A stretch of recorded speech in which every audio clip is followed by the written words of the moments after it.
You're listening to the Buyer's Mind Podcast, a podcast for internet marketers and business owners covering topics like psychology, sales, persuasion, and so on. Revealing what makes people buy. Here's your host, Juho Tunkelo.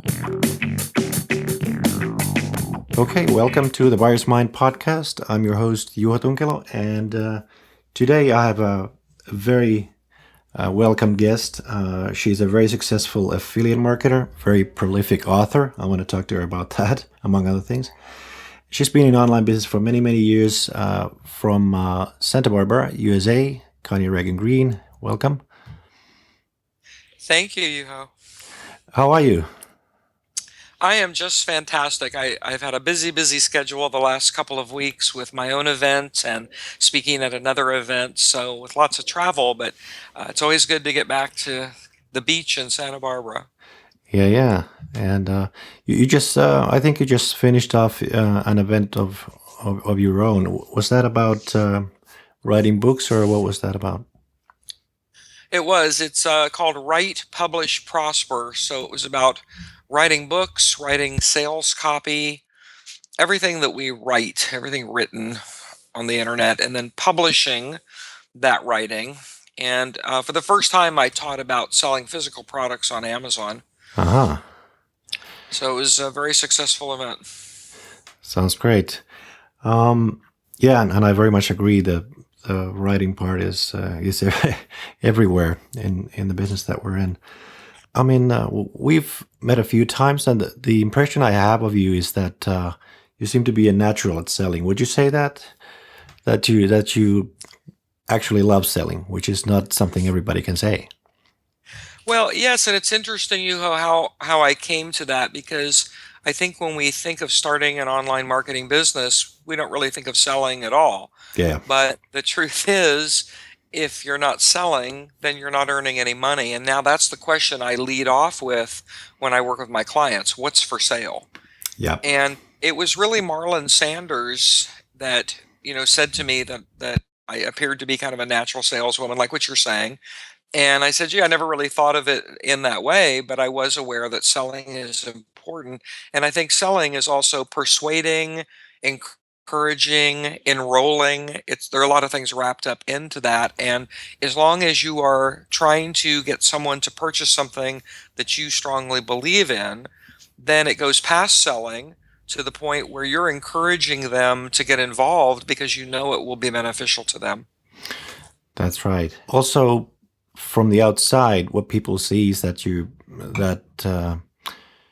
basically send out a daily email, and every day, like clockwork, and in every email you're selling something, one product or another product, maybe your own or somebody else's. But a lot of people would think that's too much promotion.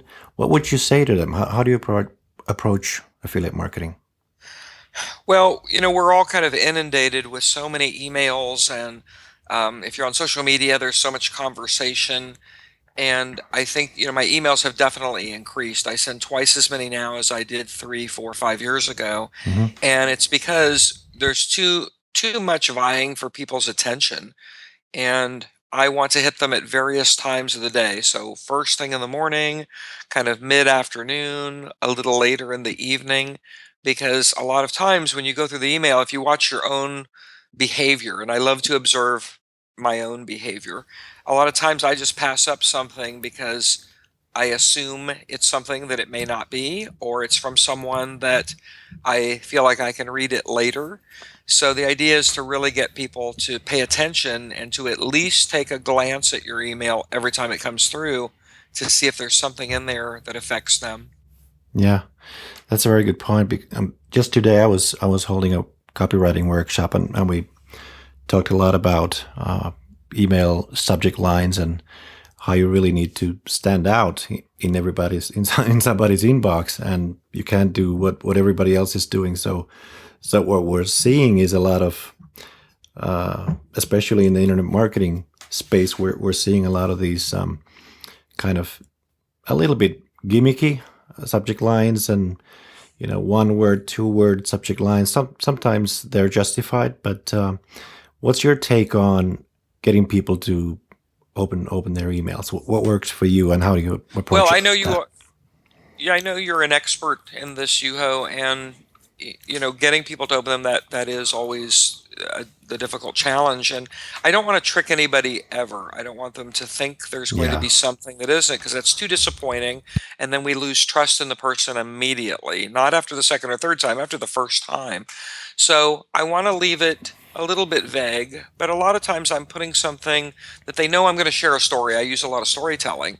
And if I can put a little bit where they can say, gee, I wonder what this story is about, then at least they'll open. And I try to then draw a connection with, what I'm sharing and what I'm selling.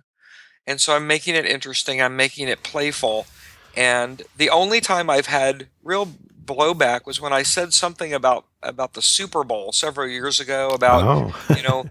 maybe you won't be watching the game today. Well, you would have thought the world was coming to an end. People said, "What do you mean? It's un-American not to watch the Super Bowl."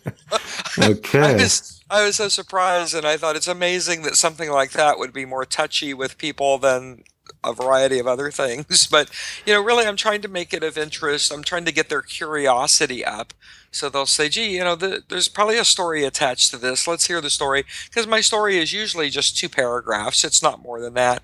And when I can draw a connection between the story and the idea, the concept, the product that I'm trying to promote, that's when I really do the best. Yeah, yeah, that's very interesting. Uh, Going back to the workshop I had today, just because it's fresh in my mind, something you said about storytelling. This client of mine also experienced that whenever they send out not just a promotion or not just something about their product or whatever they usually do, if they send out a story about something their customer experienced or how or something about one of their staff doing something. There's something about stories that sort of, I guess part of it is bypasses people's natural skepticism. Would you say that?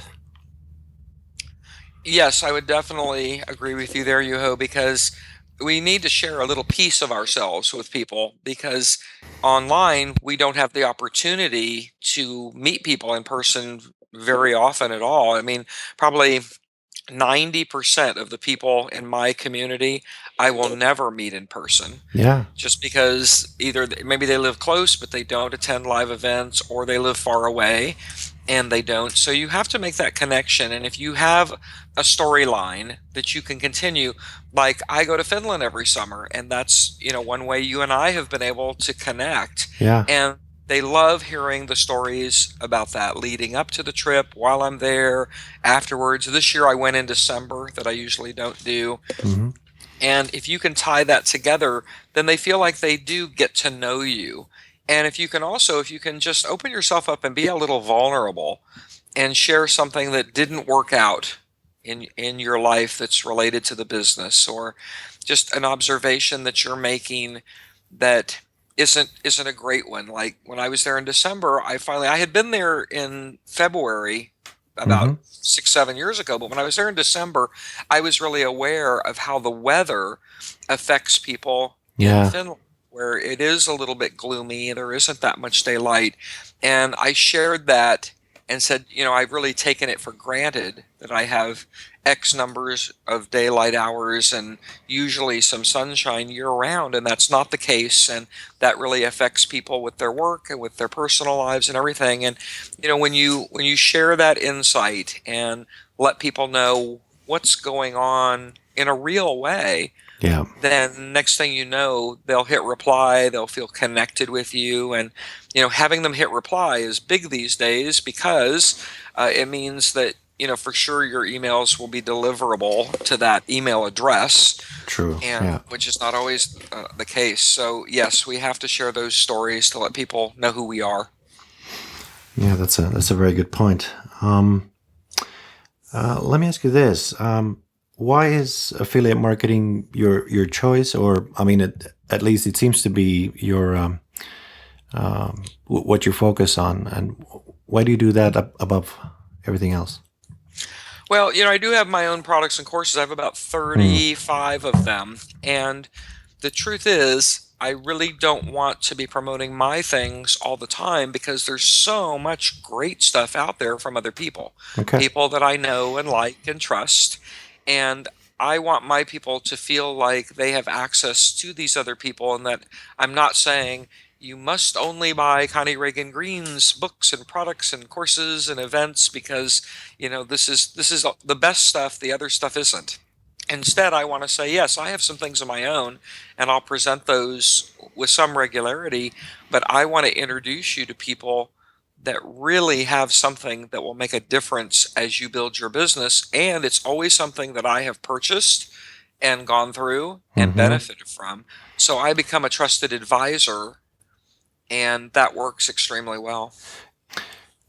I remember when I first sort of started to learn about affiliate marketing. It's by no means what I do, at least not anymore. But it struck me that like 10 years ago, uh, most of the affiliate marketers they actually knew what they were promoting. They had used it, and they told people about the results they've gotten with the product, and that's how I approached it when I was doing more of that, and today it seems to be the exception, and that's kind of sad. It is, but I think sometimes, I can't speak for everyone, but I think for sometimes that people actually have purchased it and did find that it was excellent, and they're neglecting to include information about that in their emails. For some reason, they don't see the vast importance of that. So, I'm sure it's not really the most common thing, but I think that does happen at times. So I think you have to say, when I first took a look at this, I wasn't sure, and then I went through it, and then, it helped me so much in whatever area. So make it personal and let people know that you're only promoting something that you were willing to put some skin in the game and spend your own money on and your own time going through. Yeah, yeah. Um, Let me ask you about confidence. I read your book, "The Inner Game of Internet Marketing," the other some time ago, and you talked quite a bit about confidence and how you came about gaining self confidence yourself, and how it's a central factor in your success. Why do you think that is? That as business owners we need the confidence, and does that confidence you have as a seller get sort of transferred to the buyer, that they have confidence in buying from you, or how do you see this? Well, I think it's an important topic, and Yuho, thank you for the wonderful review you left for me. I appreciate that so very much. And I believe that confidence is everything in life. And I know, I was a school teacher for 20 years, and I would see the young children, many times they come to school in the very beginning with such great confidence because they've had very loving and supportive family interactions and friends and neighbors.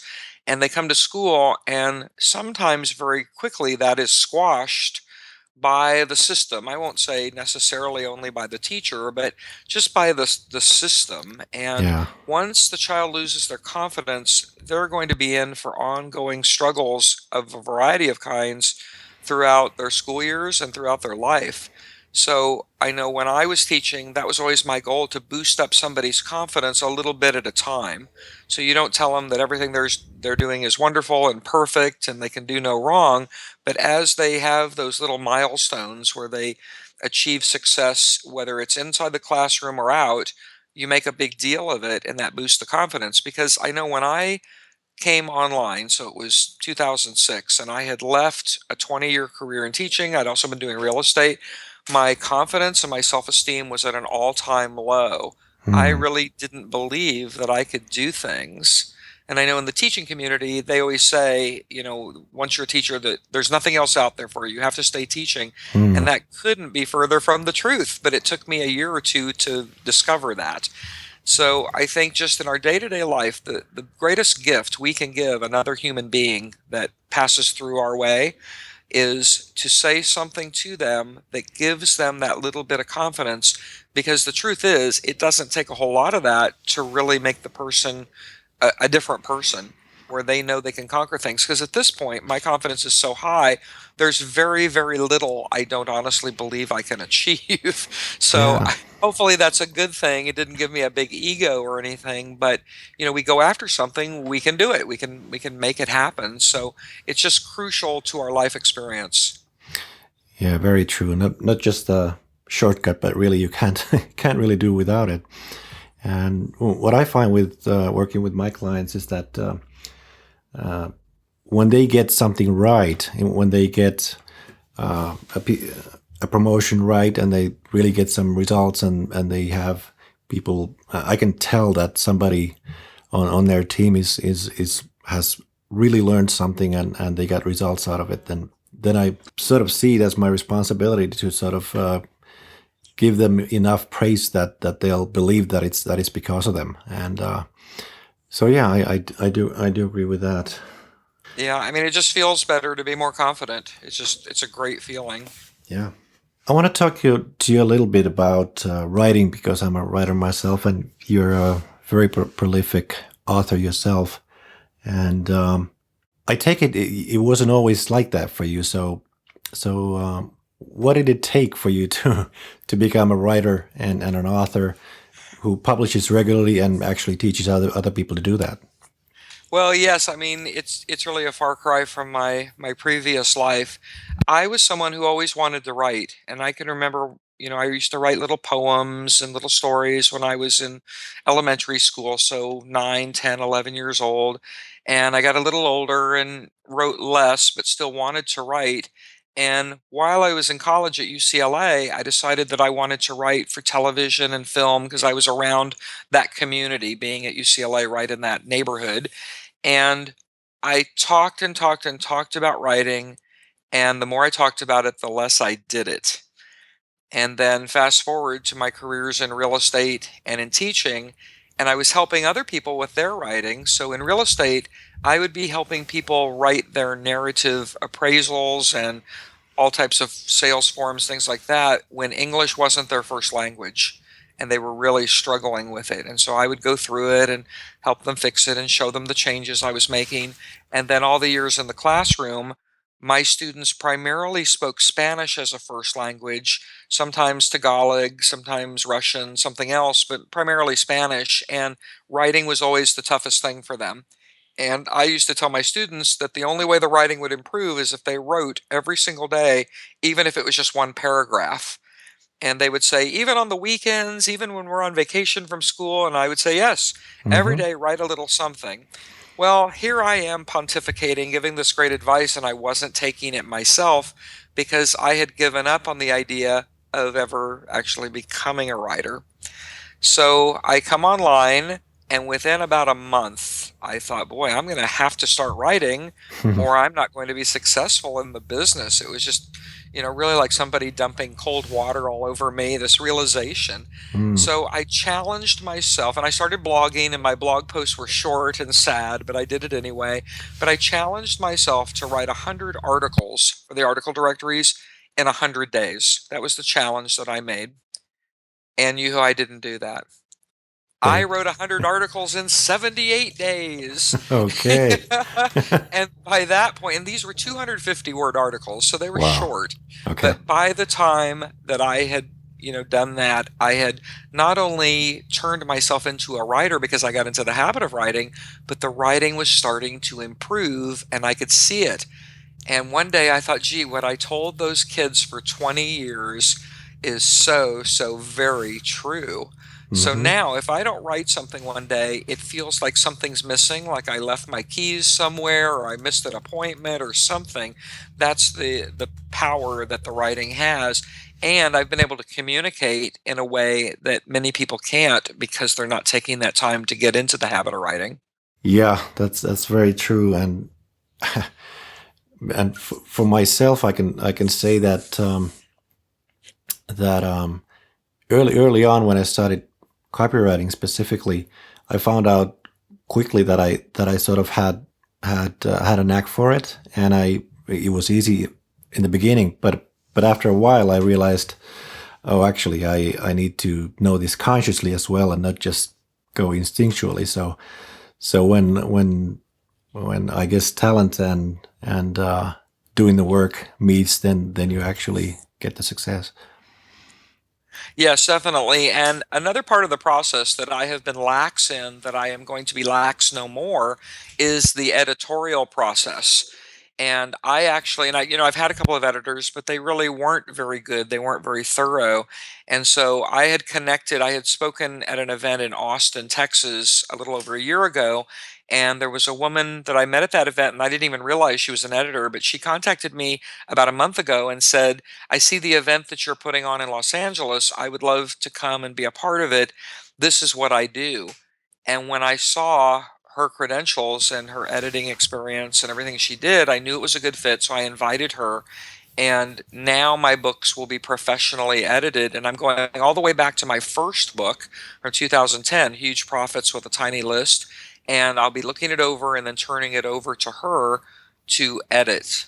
So everything then will change, because somebody that I highly, highly respect recently said to me, all writers must have a good editor. Yeah. And I took that with a grain of salt at the time. And then it didn't take me long, a few days, to realize that, yes, it is important. And it was a few days later that this woman contacted me. So it was all fell into place. It was all meant to be. And my writing will be better because of it. That's fantastic. Yeah, I don't doubt that. Doubt that myself. Good editors.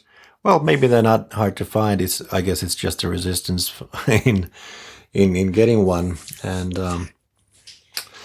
Yeah, in yeah, go ahead. well, I was going to say, yeah, it is resistance. You're exactly right with that. It's resistance, and then feeling that we're going to turn our work over to someone that Yeah, won't understand us, and they'll change it and really upset us. They'll say, "Well, this wasn't what I meant to write."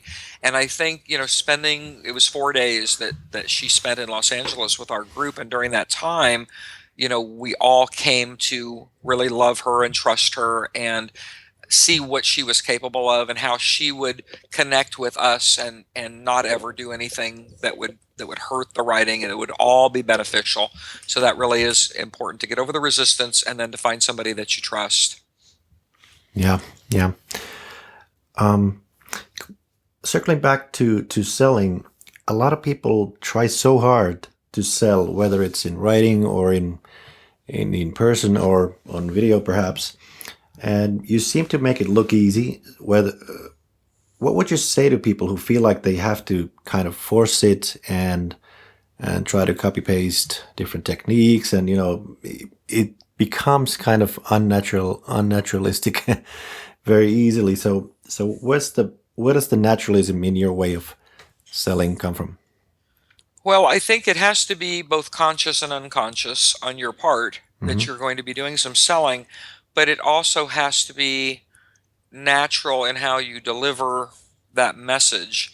So I've learned something from several people, from Marlon Sanders that I mentioned, and also from someone who we recently lost, Sylvie Fortin. It's Michael Fortin, the copywriter's wife, and Oh I was yes. close to them for quite a few years as part of a mastermind group that I was in. And with Sylvie, I was first aware of her powerful selling techniques when she presented at an event in Orlando, Florida, about 5 years ago or so. And as she was on the stage, as she was delivering the presentation, she would pause every 10, 15 minutes or so. And I'm sure it was choreographed. She knew what she was doing. And she would enroll the audience. That's what I called it. Right. Because she would say, if I show you this, is this beneficial? Is this helping you get closer to what you want to do? And everybody would nod and say yes and clap a little bit. And as she did that, I could see what was happening. As she came to the end, then it was natural. It was the next logical step that people would purchase the program that she was discussing. And I began to incorporate that a little bit into my daily conversations, because the truth is, we're selling all the time. You and I right Hmm. now, this is part of the Yeah. sales process, where I'm sharing bits of information and you're sharing bits of information, and we're enrolling each other in these ideas. And if the idea is for us, then it makes sense that we would want to make a purchase of some kind. So I Hmm. think be conscious of what you're doing, let it seep in to your brain at the subconscious level, and then use that process of enrolling. So just say that it's with a family member and you would like to take a trip. So you might say something like, it's so cold in the winter, it'd be fun to be able to go to Florida sometime, something like that. And that's the beginning. If the person nods and agrees, then that's your first step in the selling process. So with products and courses, discuss them a little bit, share a little bit about it, and imagine and visualize the person reading your sales copy or your email, whatever it is, saying, "Well, yeah, this could help me," and not everybody that's reading it, but me personally, because that's all we care about when we're going to buy. Yeah. And as you enroll them further and further, and it just makes sense, then the sale can be brought to fruition. You'll have that completion, and you'll feel good about what you did in convincing and persuading them, and they'll feel good about the purchase. So I believe that, it is involved and complicated, but once you start doing this and do it in your day-to-day life, honestly, then it becomes simple, and that's always been my motto, to keep everything very, very simple. Yeah. Yeah. What you said about Sylvie taking those breaks is excellent because it seems like a disease that more and more when people see all kinds of aggressive marketing, they feel like they have to sort of overwhelm people into buying, and that couldn't be further from the truth. That's right. That's right. And I think that, you can drop seeds. I call it seeding my audience when I introduce somebody new to them through a product I want to promote. Because if I'm promoting somebody they've never heard of from me before, they're not so likely to make a purchase. Mm. So ahead of time, I did a podcast just recently with someone named Mark Thompson. I'm not sure. Do you know who Mark is, Hugo? Rings a bell somewhere. All right, yeah, he's just a really, really bright guy that's been very prolific with his product creation, and he does a lot with video sales letters, that type of thing. Hmm. And so that's what I told him I was going to do before we did the interview. I said, this will be a way for me to seed the audience and to tell them more about you and who you are and what you've created and why I believe it's a good fit. And that takes a little time, and it just depends because people don't see all of our emails. So that could take me 7 times because they say it takes 7 touches Yeah. of one kind or another to get the audience understanding. And I think that's just a huge part of what we're doing. Yeah. Depends on the product, of course, that we're selling. But would you say that I've had this conversation about uh, making people feel good about themselves? I don't even know if that's possible, but in some ways, it's a side product of a well-made selling process. Uh, what would you say about that? Yes, because we always want people to feel good about their choices and their path, everything Mm. that they're doing. And the way that I have done that is by saying, if I can do it, you can do it. Yeah. Because people see me as just an average human being. I was a teacher and worked in real estate and struggled, financially and had no time, and then decided to come online. And I have been successful, but through a lot of hard work and through 9 years now. This is my ninth year of doing this. And when they see that some of my struggles are some of their struggles, I've had health struggles as well, and then they see that I worked hard and I got started and that everything that I did not turn out perfectly and that I've had far more failures than successes, Mm. then finally they say, and people will say this to me over and over again when I'm on a call with them or they meet me in person finally, and they'll say, "I saw that you were successful. It made me feel like I could be too."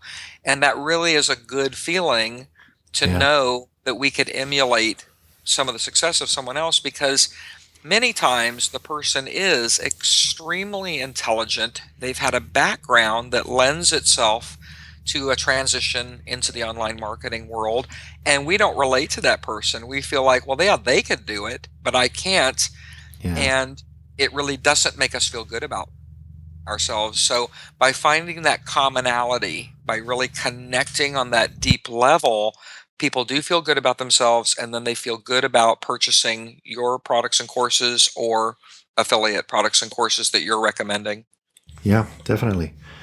Um, well, I could talk with you all day, but I think a final question is is in order. And you write a lot, and I write a good bit as well. But what about video? People seem to be. I mean, there's no doubt about it that video works in marketing today. But for someone who is just getting starting out, would you say focus on video or focus on writing or both? Is it just the same thinking process?